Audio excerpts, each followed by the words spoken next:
Godspeed and party on.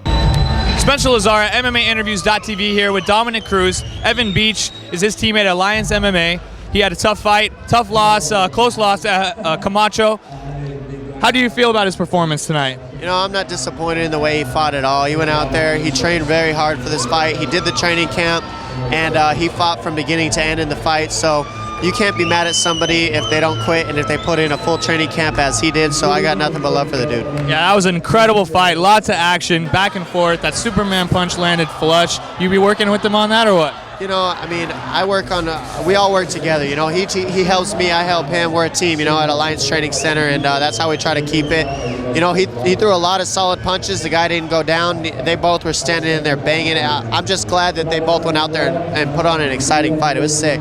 He had an armbar pretty deep there. It looked from our angle, I mean, we might see a replay. It looked like it might have been a tap there. How deep did you think that was? You know, that armbar was deep. I thought it was going to break because he went belly down on it, and that's the worst armbar you can be stuck in. And on top of that, he had a triangle sunk in early in the second round too, and I thought that was it, you know, but it gets slippery in there. It's hard to get a hold of guys, and things happen. It's hard to get submissions. We know you have a broken hand, correct, and you had a little surgery, so how's that healing process coming on, and when are you going to be back full contact training? You know, I'm hoping to get back in the cage midsummer. I'm training right now as hard as I can everywhere around my hand, and it's healing great. It's getting better every day. And we got Urijah Faber, obviously, taking a fight, and the winners, you would love that rematch with Urijah. That's your only blemish, so talk to us about that, how you think that his fight will go, and then when he faces you, perhaps. You know, I think Wineland is a good test for him at the 135-pound division. He's been on a good winning streak, you know. And Faber, you can't ever count the guy out. You know, he brings a lot to our division at 135 pounds, and I'm excited to get the opportunity to get to fight him and get that loss back if he can get in there and do his job against Wineland. Wineland's no slouch. He goes in there and he's hungry and he wants to get a win off. Your loss to him was at 145 pounds. He's down at 135 now. How do you think he'll fare cutting that weight? You think he'll do fine there? And do you think if you were to face him, do you think that that'll help you now that you're at a weight class where you feel maybe more comfortable? You know, he already cut the weight once to fight Takaya Mizugaki, and he went out there and fought fine. He knows how to cut weight. I know how to cut weight. I really don't think that weight is going to be an issue for the fight. We're both going to be out there in top shape, ready to kill each other, and the end is going to come with my hand raised and him looking down at the floor pretty soon. A lot of people would definitely agree that your stand-up may be a little bit better than his. You have great movement.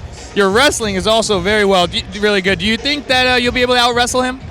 I think that I can implement any game plan I want, and whatever I do, he's going to have to adjust to. And as the fight as the time goes on, I'm going to be making improvements and be ready for whatever fight I have. It's not even for sure that I got Faber, you know. Wineland could go out there. You can't count anybody out, especially a guy like Wineland. So I'm looking forward to that fight, and I'm looking forward to training and recovery and just getting back in there ASAP. Give us some quick predictions for UFC 126. Tell us what you think is going to happen Saturday. You know, in the main event, I'm just going to take Silva because you can't ever count the guy out. He showed how big his heart is, and he showed how good he is in the first round even. He can finish people in the first round, and he can gut out a 5-round scrap war where he's getting beat down and come out with a finish. So you can't count the guy out, and I just think that he's a tough matchup for anybody. How about Jones and Bader? That's a very interesting matchup. Jones-Bader is a very interesting matchup. You know, I think that if Bader is able to keep the pressure on Jones and mix some put Jones on his back, he can make a long night for Jones. But you know, I don't know who I'm gonna take in this one, to be honest. This could go either way. That's a tough fight to say. They're both savage wrestlers, and I think Jones has the edge on the striking, but in the grappling, you know, you never know what can happen. You a football fan? You gonna be watching the Super Bowl, and if so, you got a pick? Oh, I'm definitely watching the Super Bowl. And, you know, I hate to say it, but I think Pittsburgh's going to go in there and do it again. I would like to see Green Bay win because it's been a minute, you know, and everybody sees Pittsburgh do it over and over and over. Let's see someone else.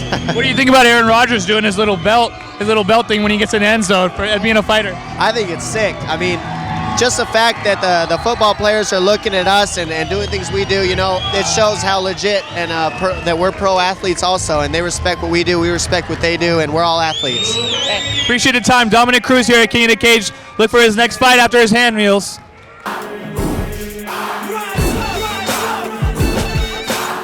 Godspeed and party on.